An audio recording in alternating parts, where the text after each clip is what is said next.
Alhamdulillahirabbil alamin. Wassalatu wassalamu ala sayyidina Muhammad asyrafil anbiya'i wal mursalin wa ala alihi wa sahbihi ajma'in, amma ba'du. Alhamdulillahirabbil alamin. Pada kesempatan kali ini kita bisa belajar kembali di mata pelajaran Pendidikan Agama Islam untuk SMP kelas 9, yaitu di bab 2, yakni bab tentang beriman kepada hari akhir atau hari kiamat. Nah, dengan meyakini hari akhir ini diharapkan kita bisa mengakhiri kebiasaan-kebiasaan buruk yang selama ini pernah kita lakukan. Baiklah, sebelum pembelajaran kita mulai, baiknya kita awali dengan berdoa terlebih dahulu. A'udzubillahi minasyaitonirrajim. Bismillahirrahmanirrahim. Allahumma anfa'ni bima 'allamtani wa 'allimni ma yanfa'uni wa zidni ilma. Yang artinya, ya Allah, berilah manfaat ilmu yang Engkau ajarkan kepadaku dan ajarilah aku ilmu yang bermanfaat bagiku serta tambahkanlah aku ilmu. Amin amin ya rabbal alamin.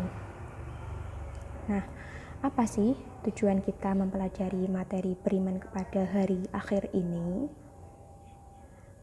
Nah, tujuan pembelajaran pada kali ini adalah setelah mempelajari materi beriman kepada hari akhir ini, diharapkan siswa dapat yang pertama beriman kepada hari akhir, yang kedua memahami penjelasan iman kepada hari akhir, yang ketiga memahami pembagian hari akhir dan tanda-tandanya, kemudian yang keempat siswa dapat mengidentifikasi dalil akli dan dalil nakli tentang hari akhir.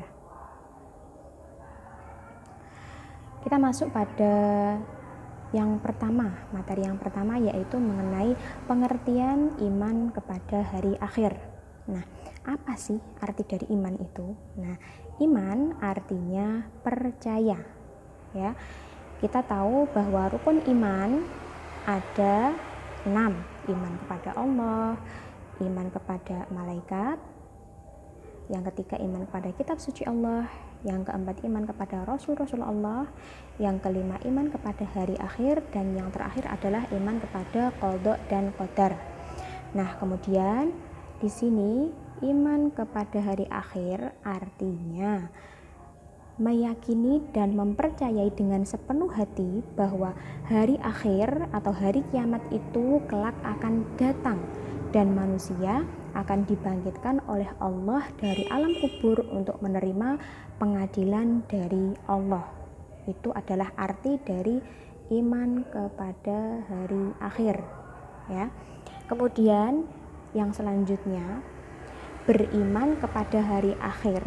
Nah, berarti juga mengimani adanya kehidupan akhirat. Kehidupan akhirat itu adalah apa? Kehidupan akhirat itu adalah kehidupan setelah hari kiamat yang akan dialami oleh seluruh makhluk ciptaan Allah Subhanahu wa ta'ala. Iman kepada hari akhir adalah rukun iman yang kelima. Hari akhir disebut juga dengan hari kiamat. Nah, itu adalah pengertian iman kepada hari akhir. Kemudian yang selanjutnya, pembagian hari akhir atau hari kiamat. Jadi hari kiamat atau hari akhir itu ada 2 macamnya.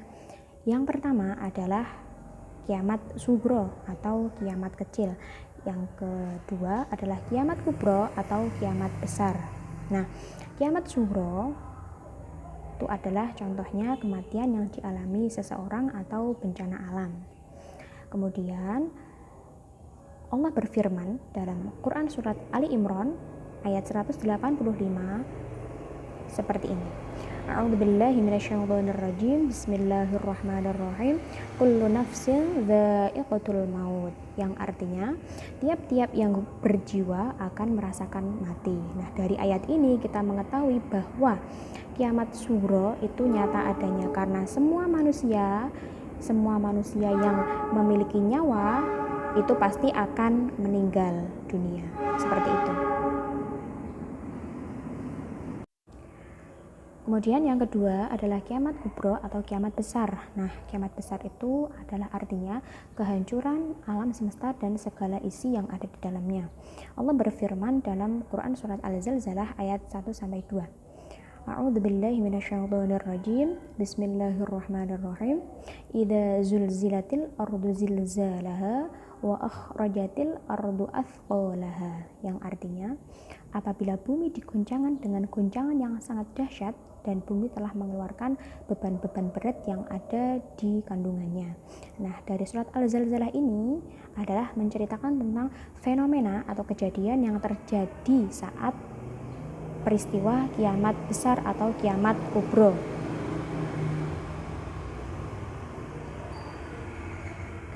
Kemudian kita masuk pada contoh kiamat sugro atau kiamat kecil. Contohnya adalah bencana alam yang banyak terjadi saat ini, ya, seperti tanah longsor, kemudian banjir.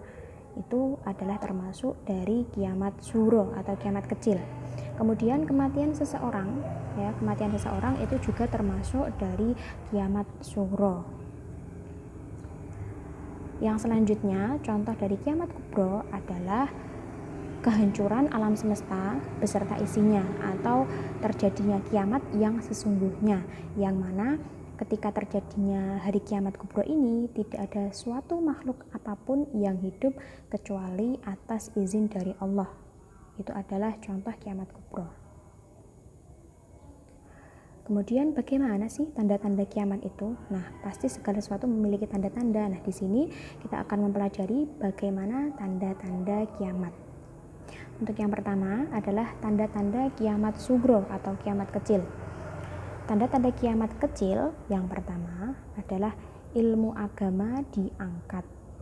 Ya, ilmu agama diangkat. Jadi di sini maksudnya ilmu agama dianggap tidak penting lagi bagi manusia. Jadi pelajaran agama atau ilmu agama itu diremehkan oleh beberapa orang. Itu adalah salah satu dari tanda-tanda kiamat kecil atau kiamat sugro. Kemudian yang kedua adalah kebodohan terjadi di mana-mana. Nah, di sini terjadi karena apa? Karena orang yang berilmu enggan mengamalkan ilmunya. Ya. Kemudian yang ketiga, perzinaan merajalela. Jadi di sini tanda-tanda kiamat sugro adalah perzinaan dilegalkan atau diperbolehkan oleh pemerintah. Kemudian yang keempat, minuman keras dijual bebas. Minuman keras dijual bebas dan mereka yang menjual itu tidak merasa takut akan dosa karena menjual minuman keras itu. Padahal barang siapa yang menjual, membeli, ya, itu sama hukumnya, yaitu berdosa karena apa yang dia jual itu, minuman keras itu adalah haram hukumnya. Kemudian yang kelima, tanda-tandanya adalah jumlah laki-laki lebih sedikit dibandingkan dengan perempuan. Jadi jumlah perempuan lebih banyak daripada laki-laki. Itu adalah tanda-tanda kiamat sugro. Kemudian yang keenam, banyak ulama yang wafat. Para ulama dan ahli agama banyak yang meninggal. Akhirnya orang-orang bodoh diangkat menjadi pemimpin. Nah, di situ adalah tanda-tanda kiamat sugro. Kemudian yang ketujuh adalah banyak terjadinya gempa bumi. Nah, gempa itu adalah awal dari gempa besar yang akan menghancurkan bumi seisinya. Kemudian yang ke-8, manusia bermegah-megahan. Jadi manusia suka menumpuk harta dan bermegah-megahan, saling membanggakan akan harta, benda, dan kekayaan yang mereka miliki. Dan masih banyak tanda-tanda lainnya yang disebutkan oleh para ulama zaman dahulu. Kemudian yang selanjutnya adalah tanda-tanda kiamat kubro atau kiamat besar. Nah, tanda-tanda kiamat kubro di sini ada 4. Yang pertama adalah perbuatan maksiat merajalela. Jadi perbuatan maksiat banyak terjadi di mana-mana. Perbuatan maksiat itu artinya apa? Perbuatan yang dilarang oleh Allah. Jadi ketika seseorang melakukan maksiat, mereka tidak malu, bahkan mereka memamerkannya di depan umum. Itu adalah contoh perbuatan maksiat merajalela. Jadi sudah banyak di masyarakat sekarang ini. ya. Kemudian yang kedua adalah orang beriman semakin sedikit jumlahnya. Jadi orang yang benar-benar mengimani, ya, mengimani di sini artinya mengimani itu mempercayai adanya Allah, mempercayai adanya hari kiamat itu makin sedikit. Itu dibuktikan dengan apa? Banyak orang yang melakukan maksiat itu tadi, ya.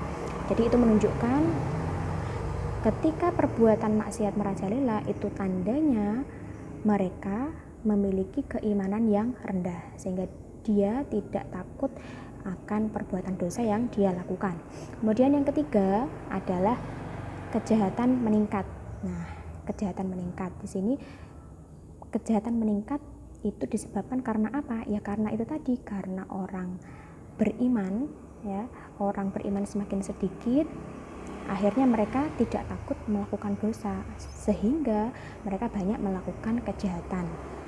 Kemudian yang keempat, ini tanda-tanda yang sangat dekat dengan kiamat kubro, yaitu timbulnya kejadian-kejadian yang ganjil. Salah satu diantaranya adalah munculnya Ya'juj dan Ma'juj serta Dajjal, dan juga matahari yang biasanya terbit dari timur. Ketika akan terjadi kiamat kubro, maka matahari terbit dari sebelah barat. Berikut itu tadi adalah tanda-tanda kiamat kubro. Nah, walaupun kedatangan hari kiamat itu tidak dapat diketahui secara pasti, tetapi hari kiamat itu pasti akan terjadi. Jadi kita sebagai umat Islam, kita sebagai seorang muslim, seorang yang mukmin, beriman kepada hari kiamat, beriman kepada Allah, maka alangkah baiknya kita senantiasa mempersiapkan diri. Mempersiapkan diri untuk apa? Mempersiapkan diri untuk menghadapi terjadinya hari kiamat ini, yaitu dengan melakukan semua perbuatan-perbuatan yang baik dan bermanfaat.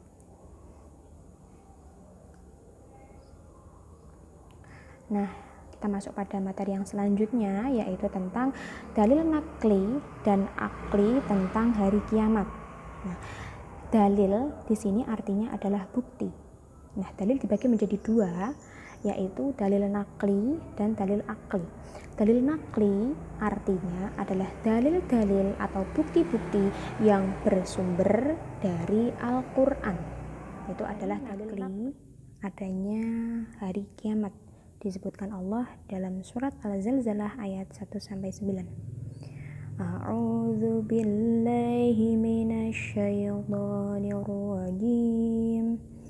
Bismillahirrahmanirrahim. Idza zulzilatil ardu zilzalaha wa akhrajatil ardu athqalaha wa qalal insanu ma laha yawma idzin tuhadditsu akhbaraha bi anna rabbaka awhalaha yawma idzin yasdurun nasu ashtatan liyuraw a'malahum faman ya'mal mithqala dzarratin khairan yarah wa man ya'mal mithqala dzarratin syarran yarah. Shadaqallahul azim. Artinya, apabila bumi digoncangkan dengan goncangan yang dahsyat dan bumi telah mengeluarkan beban-beban berat yang dikandungnya, dan manusia bertanya, mengapa bumi menjadi seperti ini? Pada hari itu, bumi menceritakan beritanya. Karena sesungguhnya Tuhanmu telah memerintahkan yang sedemikian itu kepadanya. Pada hari itu, manusia keluar dari kuburannya dalam keadaan yang bermacam-macam, supaya diperlihatkan kepada mereka balasan pekerjaan mereka. Barang siapa yang mengerjakan kebaikan seberat dzarrah pun, niscaya dia akan melihat balasannya. Dan barang siapa yang melakukan kejahatan sebesar dzarrah pun, niscaya dia akan melihat balasannya pula. Nah, Di surat Al-Zalzalah ayat 1-8 ini menceritakan tentang kejadian pada saat kiamat kubro. Nah, pada saat kiamat kubro, Allah menjelaskan bahwa ketika kiamat kubro terjadi, itu bumi digoncangkan dengan goncangan yang sangat dahsyat. Jadi terjadi semacam gempa bumi tapi sangat dahsyat. Kemudian bumi mengeluarkan beban-beban yang ada di dalamnya. Jadi semua yang ada di perut bumi itu dikeluarkan dari bumi. Kemudian manusia menjadi kebingungan. Kenapa terjadi seperti ini? Nah, disitulah mereka baru menyadari bahwa hari kiamat itu telah datang. Nah, pada saat hari kiamat itu datang, Allah memerintahkan manusia yang awalnya dimatikan oleh Allah, kemudian dihidupkan kembali oleh Allah, kembali dalam keadaan yang bermacam-macam. Nah, ketika mereka dihidupkan kembali, mereka akan dibalas semua yang mereka lakukan selama di dunia. Sekecil apapun kebaikan yang mereka lakukan, yang manusia lakukan, pasti akan dibalas oleh Allah. Begitu juga sebaliknya, sekecil apapun kejahatan yang mereka lakukan, pasti Allah juga akan membalasnya. Jadi dzarrah, di situ dzarrah artinya, ya, dzarrah ini artinya adalah kecil, maksudnya hal kecil apapun yang dilakukan manusia itu pasti Allah akan membalas, dan hal kecil kejahatan apapun yang dilakukan manusia, Allah juga pasti akan membalasnya. Kemudian dalil nakli yang kedua yaitu ada di surat Al-Qari'ah ayat 1-5. Al-Qari'ah artinya hari kiamat. Ya, kita baca bersama-sama. A'udzu billahi minasyaitonir rajim. Bismillahirrahmanirrahim. Al-qari'atu mal-qari'ah wa ma adraka mal-qari'ah. Yauma yakunun nasu kal farashil mabthuth wa takunul jibalu kal ihnil manfush. Shadaqallahul azim. Artinya hari kiamat. Apakah hari kiamat itu? Tahukah kamu apakah hari kiamat itu? Pada hari itu manusia adalah seperti aneh-aneh yang bertebaran, dan gunung-gunung adalah seperti bulu yang dihambur-hamburkan. Nah, dari surat Al-Qari'ah ini kita mengetahui bahwa gambaran ketika hari kiamat terjadi itu digambarkan oleh Allah, manusia itu bagaikan aneh-aneh yang bertebaran. Aneh-aneh di sini bermakna laron. Nah, jadi pada saat hari kiamat terjadi, manusia itu diibaratkan laron yang bertebaran kemana-mana. Ya. Kemudian yang kedua, diibaratkan oleh Allah pada saat hari kiamat terjadi, gunung-gunung itu seperti bulu yang dihambur-hamburkan. Artinya gunung-gunung itu hancur, ya. Semua isi yang ada di perut bumi dikeluarkan oleh Allah. Dari sini kita tahu bahwa gambaran kedahsyatan hari kiamat itu memang nyata adanya, karena Allah sudah menjelaskan dalam dua surat tadi, yaitu surat Al-Zalzalah dan surat Al-Qari'ah. Kemudian yang ketiga, dalil nakli adanya hari kiamat adalah Al-Quran surah Al-Haqqah ayat 13-16. A'udzu billahi minasyaitonir rajim. Bismillahirrahmanirrahim.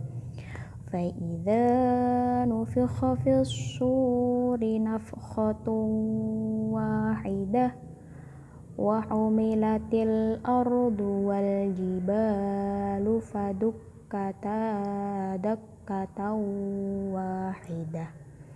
Fayawma idzin waqa'atil waqi'ah wansyaqqatis samaa'u fahiya yawma'idhin wahiyah. Shadaqallahul azim. Nah, dari surat Al-Haqqah kita baca artinya. Maka apabila sangkakala ditiup sekali tiup, dan diangkatlah bumi dan gunung-gunung, lalu dibenturkan keduanya saling berbenturan, pada hari itu terjadilah hari kiamat, dan terbelahlah langit karena pada hari itu langit menjadi rapuh. Nah, surat Al-Haqqah ini juga menjelaskan tentang peristiwa yang terjadi pada saat hari kiamat, yaitu pada saat hari kiamat itu Allah sudah memerintahkan seorang malaikat, ya. Malaikat siapa? Ayo, nama malaikat yang bertugas untuk meniup sangkakala. Ya, betul, yaitu malaikat Israfil. Jadi Allah sudah memerintahkan kepada malaikat Israfil untuk meniup sangkakala. Dan ketika sangkakala itu sudah ditiup dalam sekali tiupan, maka diangkatlah bumi dan gunung-gunung, lalu dibenturkan keduanya dalam sekali benturan, kemudian hancurlah seluruh alam semesta, bumi dan alam semesta. Jadi tidak hanya bumi, tapi alam semesta dan semua kehidupan yang ada di dalamnya. Nah, pada hari itulah terjadinya hari kiamat. Itu adalah gambaran dari kedahsyatan hari kiamat yang kelak pasti akan terjadi. Kemudian dalil yang keempat adalah surat Al-Hajj ayat 6-7. Nah, kita baca bersama-sama. A'udzu billahi minasy syaithanir rajim. Bismillahirrahmanirrahim. Wa annas sa'ata atiyatul la raiba fiha wa annallaha yab'atsu man fil qubur wa minan nasi man yujadilu fillahi bighairi ilmin wala hudan wala kitabim munir. Shadaqallahul azim. Artinya, yang demikian itu karena sungguh Allah dialah yang hak, dan sungguh dialah Allah yang menghidupkan segala yang telah mati, dan sungguh Dia Allah Maha Kuasa atas segala sesuatu. Dan sungguh hari kiamat itu pasti datang, tidak ada keraguan padanya, dan sungguh Allah akan membangkitkan siapapun yang ada di dalam kubur. Jadi itulah penjelasan surat Al-Hajj. Dari surat Al-Hajj ini kita diberi penegasan lagi oleh Allah bahwasanya Allah itu adalah zat yang maha kuasa atas segala sesuatu. Jadi sangat mudah bagi Allah menghidupkan sesuatu yang mati. Ya, sesuatu yang mati dihidupkan oleh Allah itu sangat mudah. Jadi tidaklah sulit bagi Allah menghidupkan semua makhluk yang telah dimatikan Allah ketika kelak di hari kiamat. Nah, di surat Al-Hajj ini juga disebutkan bahwa hari kiamat itu pasti datang dan tidak ada keraguan di dalamnya. Dan siapapun yang ada di dalam kubur pasti akan Allah bangkitkan untuk dimintai pertanggungjawaban Allah di hari akhir atau hari kiamat kelak. Surat tersebut tadi adalah dalil naqli adanya hari kiamat, atau dalil-dalil yang ada di dalam Al-Quran mengenai adanya hari kiamat. Nah, sekarang dalil akli. Nah, dalil akli adalah dalil atau bukti yang bersumber dari akal pikiran manusia. Akal manusia dapat mengetahui adanya hari kiamat. Allah menunjukkan hal-hal yang berkaitan dengan hari kiamat yang dapat dilihat dan dicerna oleh manusia. Contoh dalil akli dari terjadinya kiamat kubro ini adalah, menurut ahli ilmu alam, bumi berasal dari kabut atau gas panas yang disebut dengan nebula. Dalam jutaan tahun, gas tersebut semakin dingin dan akhirnya membeku menjadi benda padat yang saat ini menjadi kulit bumi. Ya, dalam perut bumi masih terdapat gas-gas panas yang sifatnya berkembang. Namun, karena adanya keseimbangan atmosfer bumi, maka bumi tidak meletus. Ya, suatu saat apabila adanya suatu tekanan dari dalam bumi, bisa saja terjadi letusan gunung dan gempa. Ya, atau lebih jauhnya lagi, semua isi perut bumi akan bisa keluar dari bumi dan menyebabkan bumi menjadi hancur seperti yang dijelaskan Allah dalam Al-Quran, yaitu peristiwa terjadinya kiamat. Nah, teori ahli ilmu alam tersebut tadi sesuai dengan proses kiamat kubro yang selaras dengan konsep Al-Quran yang telah Allah jelaskan di dalam beberapa surat yang saya sebutkan tadi, yaitu surat Al-Zalzalah, surat Al-Qari'ah, surat Al-Haqqah, dan surat Al-Hajj. Alhamdulillahirrabbilalamin. Sekian pelajaran yang bisa saya sampaikan pada hari ini, semoga bermanfaat. Kita tutup dengan doa kafaratul majelis. Subhanakallahumma wa bihamdika asyhadu an la ilaha illa anta astaghfiruka wa atubu ilaik. Terima kasih, semoga bermanfaat. Sekian dari saya. Wallahul muwafiq ila aqwamit thoriq. Assalamualaikum warahmatullahi wabarakatuh.